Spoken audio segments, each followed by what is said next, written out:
ಹುಬ್ಬಳ್ಳಿಯಲ್ಲಿ ಅಂಜಲಿ ಅಂಬಿಗೇರ್ ಹತ್ಯೆ ಪ್ರಕರಣಕ್ಕೆ ಸಂಬಂಧಪಟ್ಟಂತೆ ಆರೋಪಿ ಗಿರೀಶ್ನನ್ನ ದಾವಣಗೆರೆಗೆ ಕರೆದೊಯ್ದಿದೆ ಸಿಐಡಿ ತಂಡ. ದಾವಣಗೆರೆಯಿಂದ ಆತ ಪ್ರಯಾಣ ಬೆಳೆಸಿದ್ದ ಅಥವಾ ದಾವಣಗೆರೆಯಲ್ಲಿ ಆತ ಅರೆಸ್ಟ್ ಆಗಿದ್ದ. ಹೀಗಾಗಿ ಕೊಲೆಗೆ ಬಳಸಿದ ಚಾಕುವಿಗಾಗಿ ಅಧಿಕಾರಿಗಳು ಹುಡುಕಾಟ ನಡೆಸ್ತಾ ಇದ್ದಾರೆ. ಆರೋಪಿ ಗಿರೀಶ್ ಅಲಿಯಾಸ್ ವಿಶ್ವ ದಿನಕ್ಕೊಂದು ಕಥೆಗಳನ್ನು ಹೇಳ್ತಾ ಇದ್ದಾನೆ, ದಿನಕ್ಕೊಂದು ಹೇಳಿಕೆಯನ್ನು ನೀಡ್ತಾ ಇದ್ದಾನೆ. ಹೀಗಾಗಿ ಒಂದ್ಸಲ ಮನೆ ಬಳಿ ಚಾಕು ಎಸ್ತಿದ್ದೇನೆ ಅಂತ ಹೇಳ್ತಾ ಇದ್ದಾನೆ, ಇನ್ನೊಂದು ಸಲ ಇಲ್ಲ ನಾನು ದಾವಣಗೆರೆಗೆ ಹೋಗಿದ್ನಲ್ಲ ಅಲ್ಲಿ ಎಸ್ತಿದ್ದೆ ಅಂತ ಹೇಳ್ತಾ ಇದ್ದಾನೆ. ಹೀಗಾಗಿ ದಾವಣಗೆರೆಗೆ ಬಂದು ಚಾಕುವಿಗಾಗಿ ಹುಡುಕಾಟ ಮಾಡ್ತಾ ಇದ್ದಾರೆ ಪೊಲೀಸರು. ಗದಗಿನ ಮಹಿಳೆಗೂ ಚಾಕುವಿನಿಂದ ಇರಿಯಲು ಯತ್ನಿಸಿದ್ದ ಆರೋಪಿ.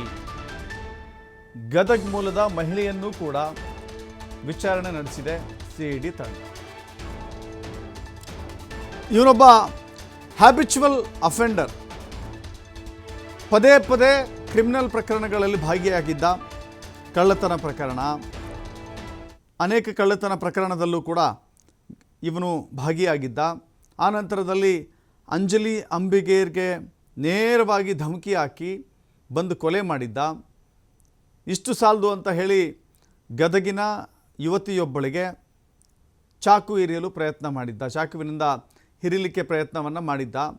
ಆನಂತರದಲ್ಲಿ ಮೊಬೈಲ್ ಇಲ್ಲದೆ ಎಸ್ಕೇಪ್ ಆಗಿದ್ದ, ದಾವಣಗೆರೆಯಲ್ಲಿ ಸಿಗಾಕೊಂಡ. ಅಲ್ಲಿಯೂ ಕೂಡ ಗಲಾಟೆಗಳಾಗಿತ್ತು. ವಿಚಾರಣೆ ಮಾಡಿದ್ರೆ ಒಂದಕ್ಕೊಂದು ಸಾಮ್ಯತೆ, ತಾಳೆ ಇಲ್ಲದಂಥ ಹೇಳಿಕೆಗಳನ್ನು ಇವನು ನೀಡ್ತಾ ಇದ್ದಾನೆ. ಸಿಐಡಿ ಅಧಿಕಾರಿಗಳ ದಿಕ್ಕನ್ನು ತಪ್ಪಿಸುವಂಥ ಪ್ರಯತ್ನವನ್ನು ಮಾಡ್ತಾ ಇದ್ದಾನೆ. ಒಂದು ಬಾರಿ ಆ ಯುವತಿಯ ಮನೆಯ ಬಳಿ, ಅಂಜಲಿ ಅಂಬಿಗೇರ್ ಮನೆ ಬಳಿಯೇ ನಾನು ಚಾಕು ಎಸ್ತಿದ್ದೆ ಅಂತ ಒಂದು ಸಲ ಹೇಳ್ತಾನೆ, ಇನ್ನೊಂದು ಸಲ ಇಲ್ಲ ದಾವಣಗೆರೆಯಲ್ಲಿ ಬಿಸಾಕಿದ್ದೆ ಅಂತ ಹೇಳ್ತಾನೆ. ಇನ್ನೊಂದು ಕಡೆ ಚಾಕು ಇರಲಿಕ್ಕೆ ಇನ್ನೊಬ್ಬ ಮಹಿಳೆಗೆ ಪ್ರಯತ್ನ ಮಾಡಿದ್ದ. ಇವೆಲ್ಲವೂ ಕೂಡ ತಾಳ ಮೇಳ ಇಲ್ಲದಂಥ ಹೇಳಿಕೆಗಳಾಗಿದ್ದಾವೆ. ಹೀಗಾಗಿ ಸಿಐಡಿ ತಂಡ ಹಂತವಾಗಿ ಈ ತನಿಖೆಯನ್ನು ಮುಂದುವರಿಸ್ತಾ ಇದೆ.